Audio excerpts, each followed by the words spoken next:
我真係好憎啲家長咧，同埋啲老師咧，成日叫小朋友分享啊！即係樂於分享係一個好嘅習慣，但係唔代表小朋友乜都要分享噶嘛。我見有好多唔同嘅情況咧，都係話小朋友唔分享就係唔乖嘅。有一件事咧，係成日都喺幼稚園裏邊發生嘅。例如你當有兩個小朋友，一個係明仔，一個係傑仔咁樣先算啦。阿明仔玩緊玩具，傑仔咧就想玩。阿明仔就叫佢：喂，你等陣先啦。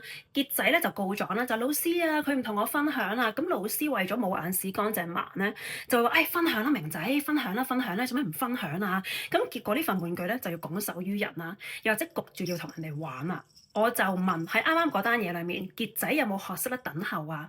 小朋友要學識分享嘅同時，亦都要學識尊重人哋嘅財物啊嘛，亦都要學識尊重人哋嘅意願啊嘛，亦都要學識耐性啊嘛。即係你人工高過我咁多，你唔同我分享；你煮飯嘅時候唔加多雙筷同我分享；你間屋有咁多間房，你唔同我分享，講經。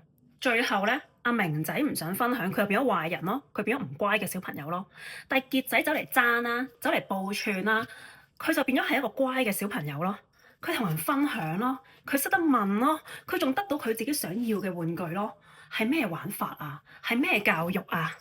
即係可能當呢隻耀西咁樣先算啦。你叫我同你分享，同你一齊玩，我係千萬個唔願意咯。對於你嚟講咧，佢就叫耀西，我幫佢改咗個名嘅，佢叫柚子。對於我嚟講，佢係柚子嚟噶嘛，我做咩要同你分享我隻柚子啊？喺咁樣嘅教育底下咧，明仔就會唔敢再表達自己嘅意願咯，亦都唔敢 say no 咯，因為佢會驚啊，如果我 say no 嘅話，我拒絕咗人哋一啲請求嘅話，我會唔會又變咗壞人㗎？同時咧，阿傑仔咧，佢就會發現啊，原來我只要講出嚟啦，我只要篤背脊啦，我就會得到我想要嘅嘢㗎啦。我再強調，分享是個好東西，但係小朋友更加係要學習耐性啦。表達自己啦，適當嘅時候拒絕啦，學識愛自己啦，學識尊重人哋，尊重自己，理解人哋嘅感受啦，同埋學識咩叫公平啊。同埋咧，有啲家長會覺得，哎呀，如果我個小朋友唔同人哋個仔女分享咧，好似我好冇家教咁啊。但係如果你喺嗰一刻你唔撐你小朋友咧，佢就會記得我阿媽唔撐我咯。